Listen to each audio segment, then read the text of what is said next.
If you're watching this video, you might have trouble getting your T2s going. Typically what the problem is the switch may be stuck a little bit during shipment. So we'll show you how to fix that. It's pretty easy. Basically, you take the switch and click it. I don't know if you can hear that.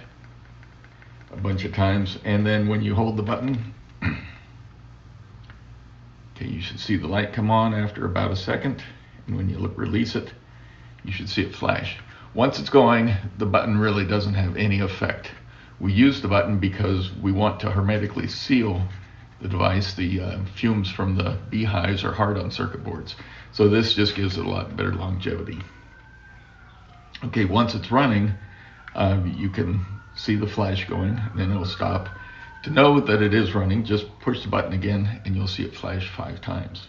Now, if you do want to turn it off, we can do that too, which we do during production, is you hold the button and you saw it flash, then hold it for long enough and the light will come on. When that goes off, then you can release the button and now it's turned off. And you can see as I push the button, there's no flash. I'm going to show you what we do in production, because all of these, before we ship them, we test. When we put the batteries in, all the batteries are fresh, and then they start up automatically when we put in the batteries, and we have to shut them down. But that lets us test the temperature sensor, and you can see from the PC app on the screen here that all of the temperatures are reading really close to the same. They vary a little bit depending on hand position and whatever the heat from the person testing.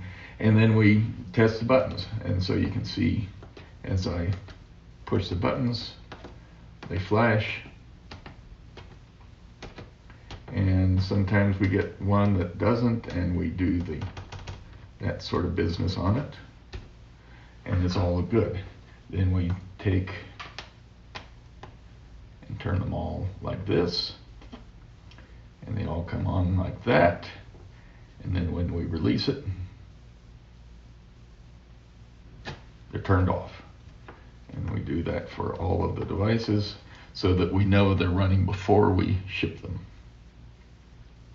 So we try to test everything before we ship because we know things go wrong, and we know it's very disappointing to get something in the mail that doesn't work. So all of our devices we test at least twice, once during programming and then once after the assembly is all done. See, I didn't get that one. I didn't release cleanly. It's a problem with doing 5 at a time. Okay, and you'll notice on the PC app that the updates coming from all of them are slowly disappearing.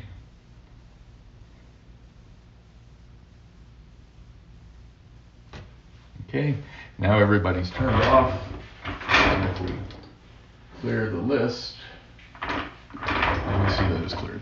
So that's what happens in production. Then we pull the boards apart and put them in the housings. And whenever you replace the batteries, just be sure to seal it really well, because like I said, it's the fumes in the hive that makes the problem long term. Good luck, and remember, every hive counts.